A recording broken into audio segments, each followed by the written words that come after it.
दोस्तों, मित्रों, गोदान उपन्यास को समझने का प्रयास निरंतर होता रहा है। नामवर जी से लेकर के रामविलास से लेकर के तमाम आलोचकों ने उसकी समीक्षाएं की है, उसको तरह तरह से डिफाइन किया है। हमारे समय के तमाम सबाल्टन आलोचक, विचारक, चिंतक उसकी व्याख्या करते रहे हैं। गोदान का सबसे सशक्त पात्र होरी की पत्नी धनिया, एक स्त्री के रूप में उसकी संघर्ष कथा, उसकी जीवन कथा कैसे एक स्त्री के लिए या हर किसी के लिए एक प्रेरणा हो सकती है, लेकिन उसका दुख क्या है, उसका दर्द क्या है, उसकी पीड़ा क्या है, वो जीवन को कितना गहराई से समझती है। देखिए प्रेमचंद ने उसके बारे में क्या लिखा है।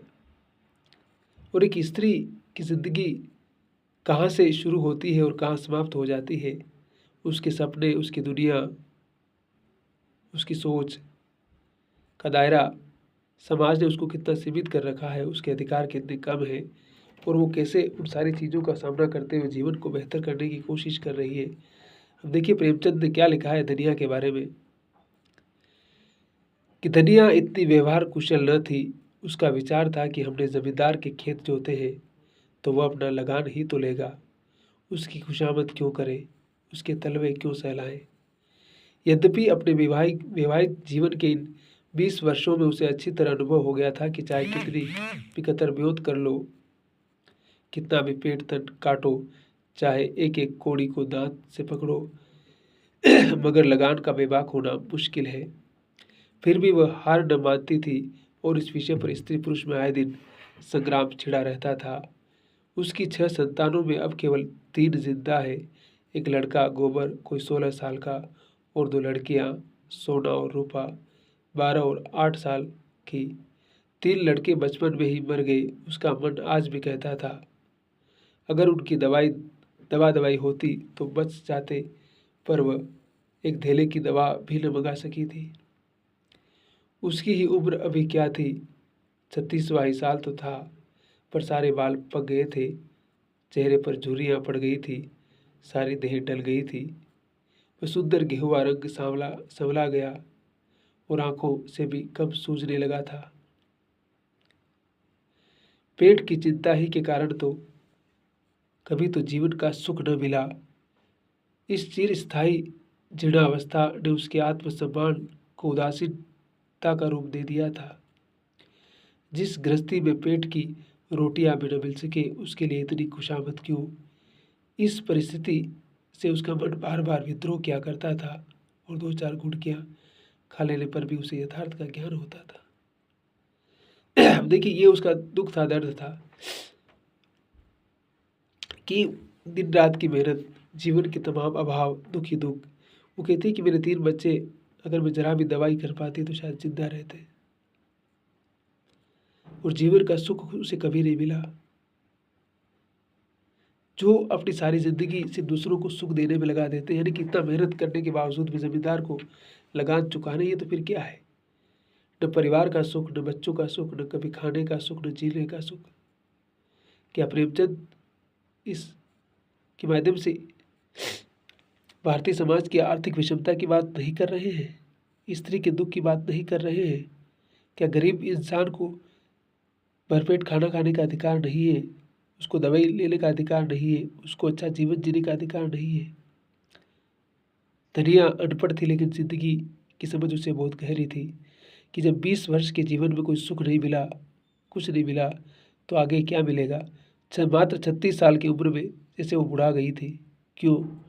क्योंकि जीवन की विडंबनाएं, जीवन के अभाव और दुख किस प्रकार से इंसान को बहुत जल्दी बूढ़ा कर देते हैं, उसकी ज़िंदगी की जो लाइफ लाइन है उसको कितना छोटा कर देते हैं। तो ज़िंदगी को बेहतर बनाने की जो तरकीब है, जो हम सब ढूंढ रहे हैं, उसमें जो जीवन के जो बुनियादी अधिकार है वो मिलने ही चाहिए।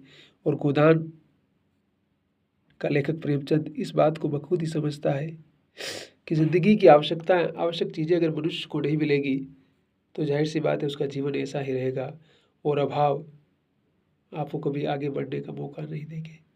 धनिया का जीवन निश्चित रूप से बार बार विद्रोह करता है, लेकिन विद्रोह की उसकी सीमा है। वो क्या विद्रोह करेगी? गुस्सा सिर्फ अपने पति तक निकाल सकती है, उससे आगे उसकी दुनिया कहाँ है?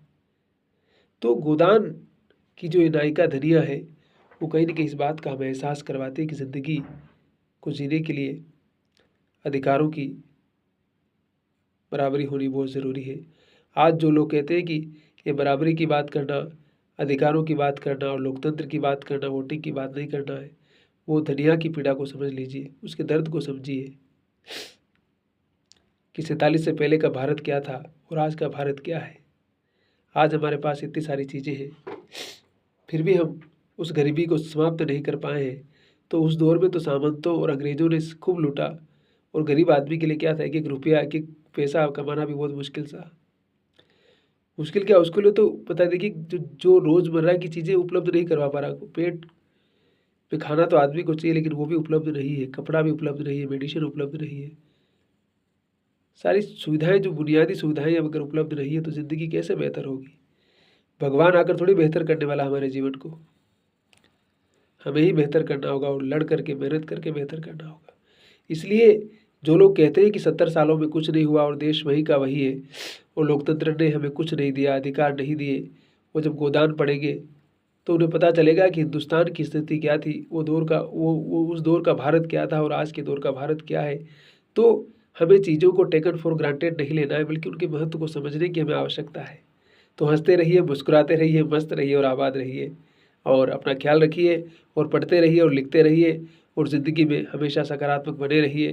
नेगेटिविटी ज़िंदगी को आबाद नहीं होने देती है, इसलिए सकारात्मकता ज़रूरी है और पॉजिटिविटी और ज़िंदगी का एक्सप्लोर करते रहिए। बस ख्याल रखिए अपना।